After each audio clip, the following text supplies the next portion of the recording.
दोस्तों, हर स्कैम की शुरुआत एक धागे से होती है और जब उस धागे को खींचना शुरू करते हैं तो उसके पीछे निकलता है करोड़ों का खेल। राजनीति का हिस्सा, सत्ता की ताकत और जनता की जमीन। नमस्कार दोस्तों, मैं हूं नव्या देवासी और आज की कहानी उसी धागे की है।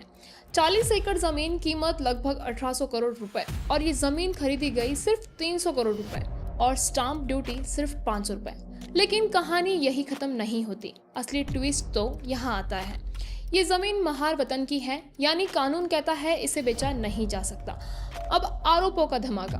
बुधवार रात महाराष्ट्र की राजनीति में बम फट गया।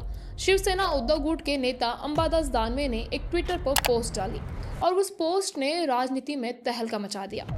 दानवे ने लिखा, पार्थ अजीत पवार की company Amadea holding LLP, company का फंड सिर्फ 1 लाख रुपए और कंपनी ने खरीदी 40 एकड़ की जमीन जिसकी मार्केट वैल्यू है 18 करोड़ से ज्यादा। अब सोचिए, 1 लाख की कंपनी, 300 करोड़ का सौदा और 500 रुपए का स्टाम्प। ये कैसे हो सकता है? क्या ये सहयोग है या बहुत बड़ा सिस्टमैटिक गेम? कंपनी का राज। अमेडिया नाम छोटा है पर कहानी बहुत लंबी। कंपनी कब बनी? दिसंबर 2021 में और रजिस्टर पुणे में।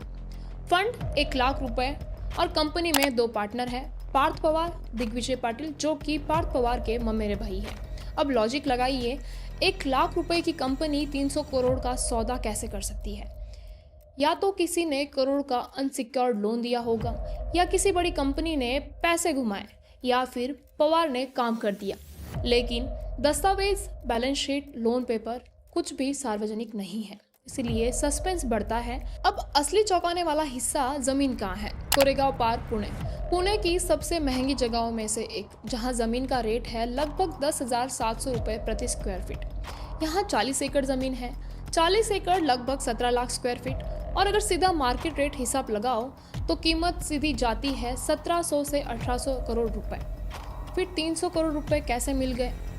या तो अंदरूनी सेटिंग हुई, या फिर कोई दबाव बनाया गया, या फिर फायदा किसी को जाए और वो सार्वजनिक ना हो। स्टाम्प ड्यूटी का शौक। भारत का आम नागरिक अगर 20 लाख का फ्लैट खरीदे तो उसे 1 से 2 लाख रुपए का स्टाम्प ड्यूटी भरनी पड़ती है। यहाँ 300 करोड़ का सौदा और स्टाम्प ड्यूटी सिर्फ 500 रुपए। 500 रुपए में क्या मिलता है? एक अच्छा मोबाइल कवर भी नहीं, लेकिन 500 रुपए में 40 एकड़ जमीन का ट्रांसफर। और ये कोई गलती नहीं थी, ये माफ की गई। लेकिन सबसे बड़ा सवाल, कैसे? जवाब छिपा है सरकारी आईटी पॉलिसी में। कंपनी ने दावा किया, हम आईटी पार्क और डेटा सेंटर बनाएंगे और बस 48 घंटों में स्टाम्प ड्यूटी माफ। पूरे महाराष्ट्र में कभी स्टाम्प ड्यूटी इतनी तेजी से माफ नहीं होती। 48 घंटे में इतना तेज सिस्टम आम आदमी के लिए क्यों नहीं चलता? अब कहानी में भूचाल आता है। अगर ये मामला सिर्फ जमीन और पैसे तक होता तो विवाद कम होता, लेकिन असली ड्रामा शुरू होता है यहाँ से। ये जमीन महार वतन की है। कानून कहता है महार वतन की जमीन बेची नहीं जा सकती।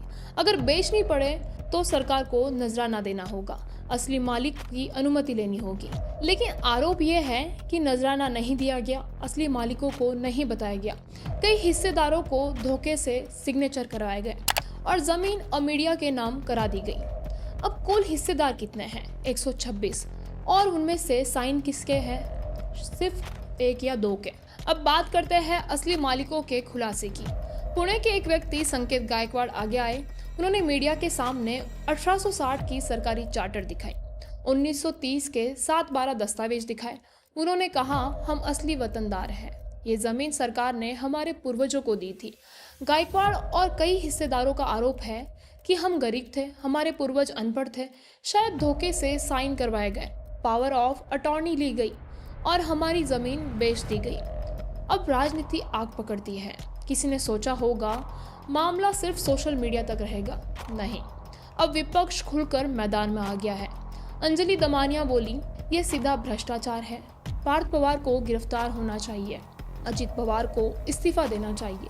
कांग्रेस नेता विजय वड़तवार बोले, ये मामला 420 का है, ईडी और सीबीआई सो रही है क्या? लेकिन असली बम तब फटा जब मुख्यमंत्री फडणवीस को मीडिया ने पूछा और उन्होंने खुद से कहा, मैंने सारे दस्तावेज मंगाए हैं, जांच के आदेश दिए हैं और मुद्दे भी गंभीर लगते हैं। अगर कुछ गड़बड़ी होती है तो सख्त कार्रवाई होगी। अब सवाल उठता है, सच कौन बोल रहा है? कंपनी, विपक्ष या वतनदार? योग्यता से स्टाम्प ड्यूटी माफ हुई या नियमों को घुमाकर करोड़ों की बचत की गई। 300 करोड़ कहां से आए और 1800 करोड़ की जमीन इतनी सस्ती क्यों? और असली कहानी अभी खत्म नहीं हुई है, सबसे बड़ा ट्विस्ट अभी बाकी है। पूरी डील 48 घंटों में क्लियर हो जाती है। 1 लाख रुपए की कंपनी 300 करोड़ का सौदा करती है।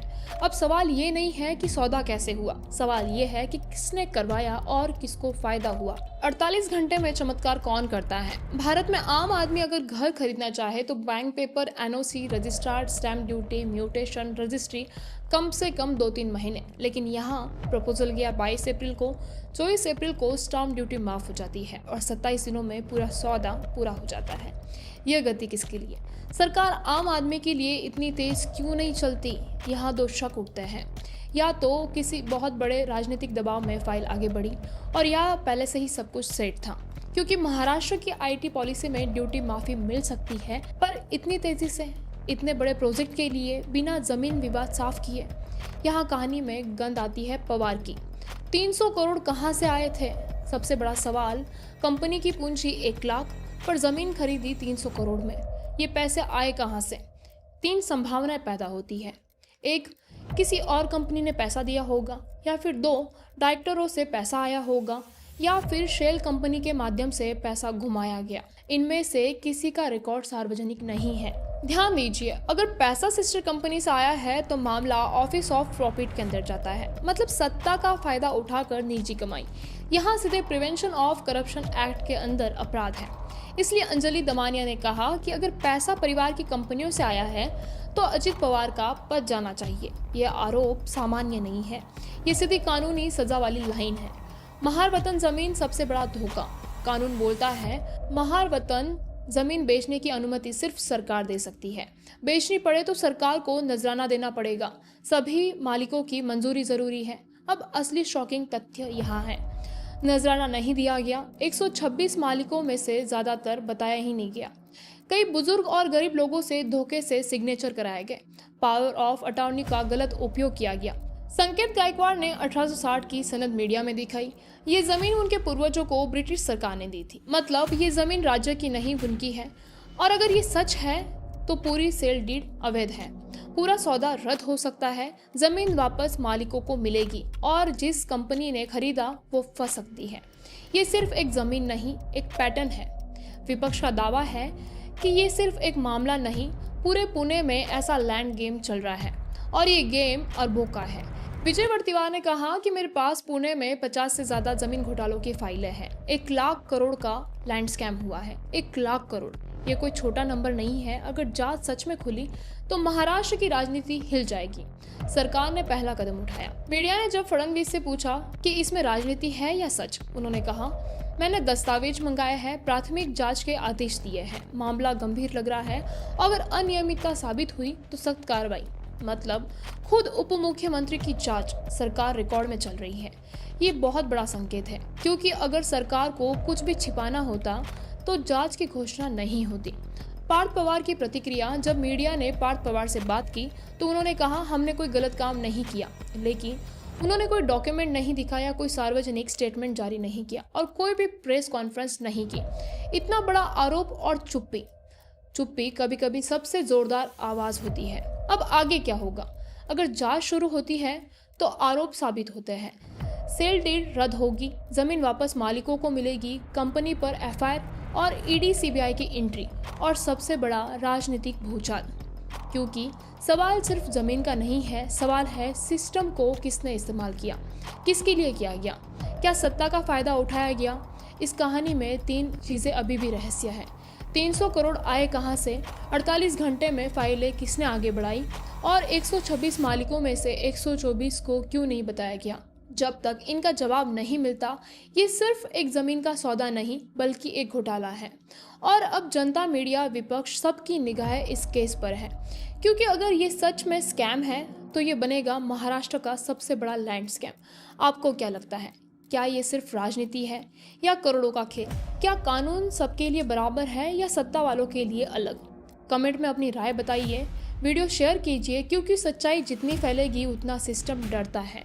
और अगर इस केस में अगला बड़ा अपडेट आता है तो आपको सबसे पहले यही पता चलेगा। अगर ये वीडियो आपको अच्छी लगी तो वीडियो को लाइक और चैनल को सब्सक्राइब जरूर कीजिए। मिलते हैं अगली वीडियो में।